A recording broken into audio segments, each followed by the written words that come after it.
So it's Christmas time again, that magical time of year where we reflect on all the most important things.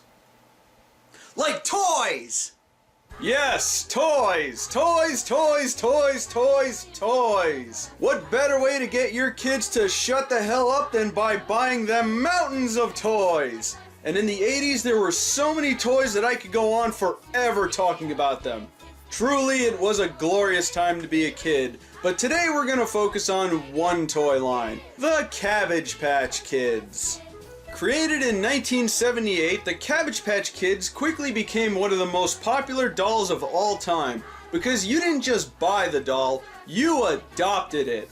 And after giving it a name, you can mail away for a personalized certificate of adoption. Isn't that nice?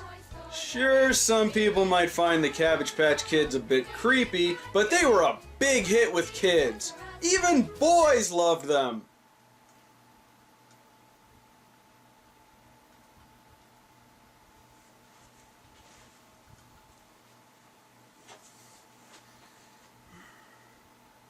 But could you believe the Cabbage Patch Kids didn't have an animated series? This was the 80s, man. Every popular toy had a cartoon. And I don't mean just the obvious stuff like Transformers. I mean everything! Mr. Potato Head, Teddy Ruxpin, hell, they somehow built a cartoon series around the Rubik's Cube. But Cabbage Patch Kids? Pfft, don't be silly. But even though they didn't have an animated series, they did have a Christmas special, which is what we're going to be watching today. Here's the Cabbage Patch Kids' first Christmas.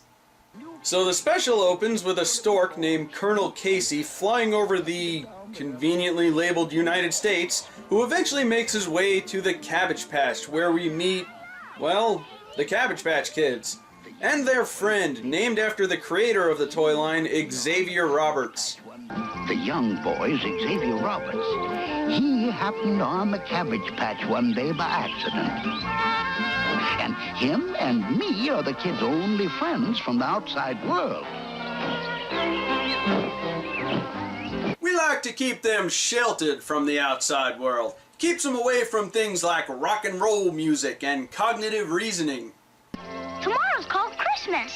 It's a great holiday Xavier's been telling us about. You decorate a tree and hang stockings on a turkey.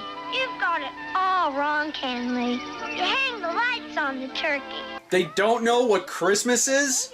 I know this is the Cabbage Patch Kids' first Christmas, but they all look about like 5 years old. They had to have experienced at least one Christmas.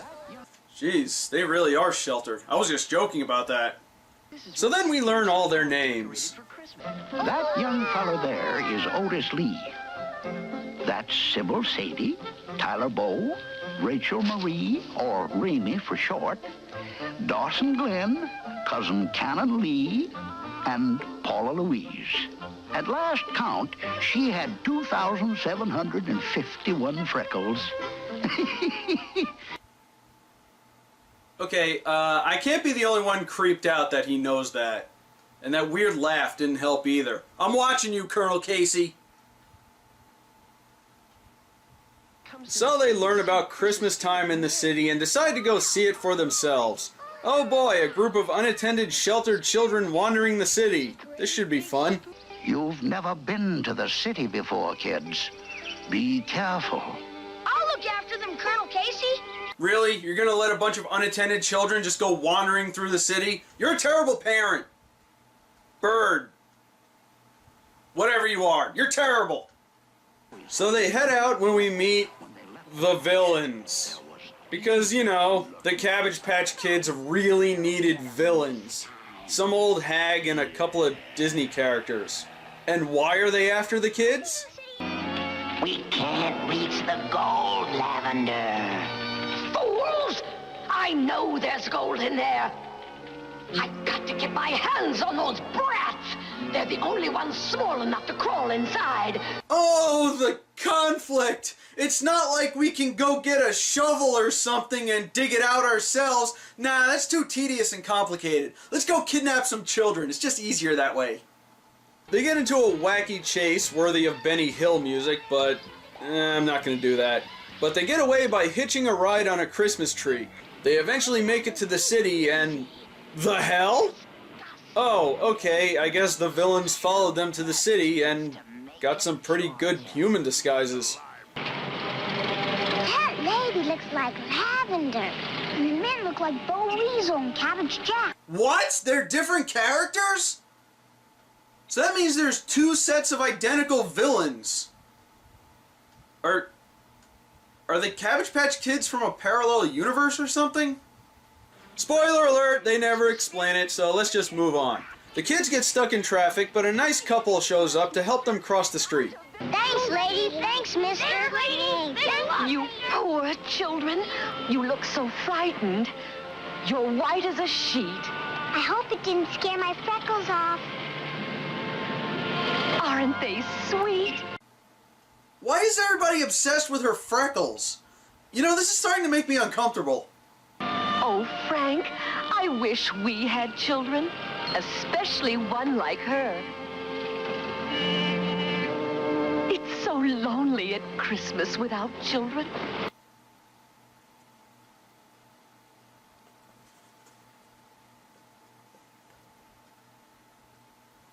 The man drops his wallet and the kids pick it up. Then the bad guy clones go after them to try and get it, so they hide in a building.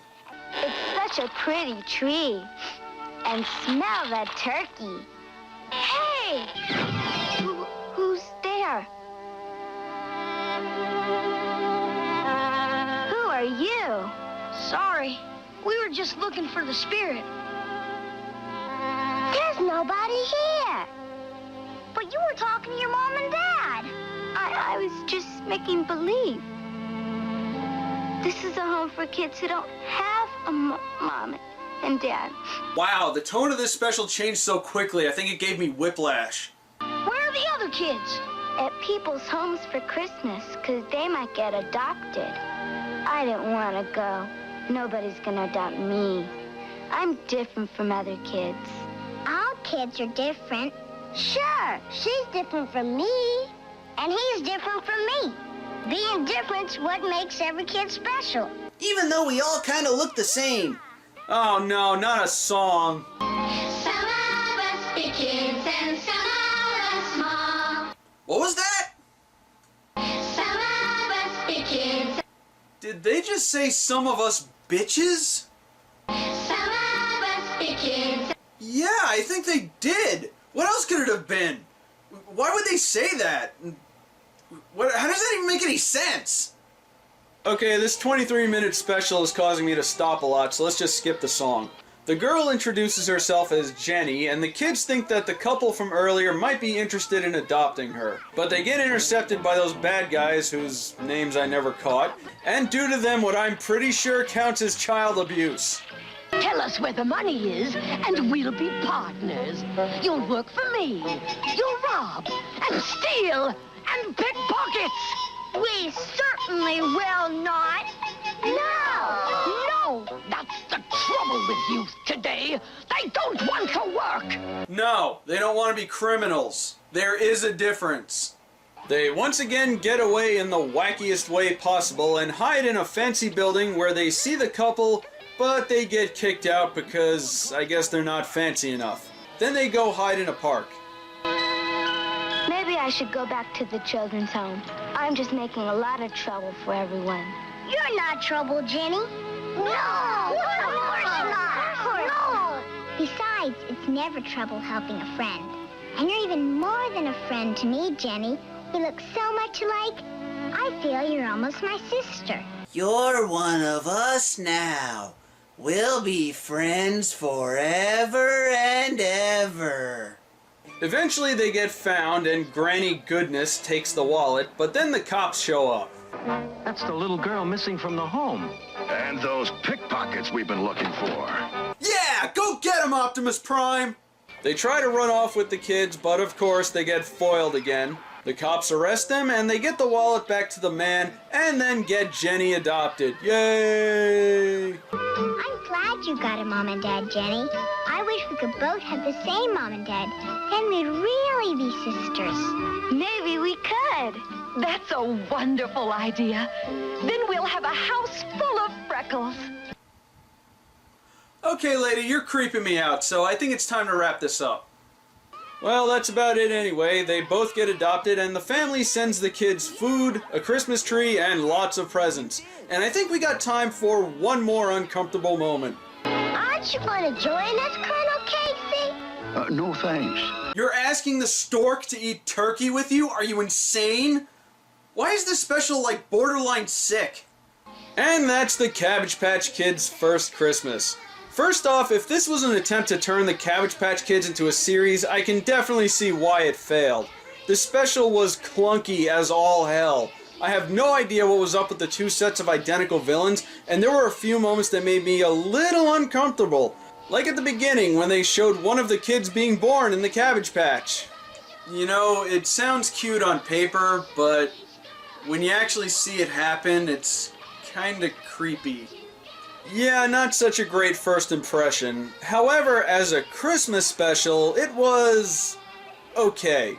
I've seen better, but it did have some genuine Christmas moments.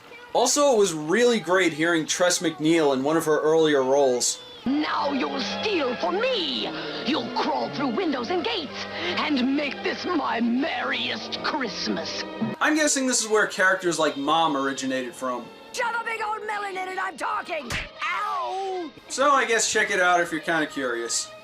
Well, this is the last cartoon clip show of the year. Thank you all so much for your continued support of this. Everyone have a happy holidays, and I'll see you in 2013.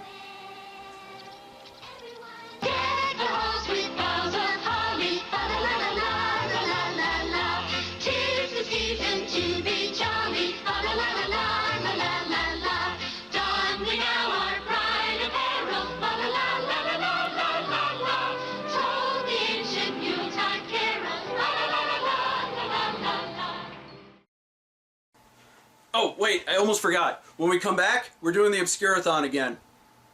So don't miss it.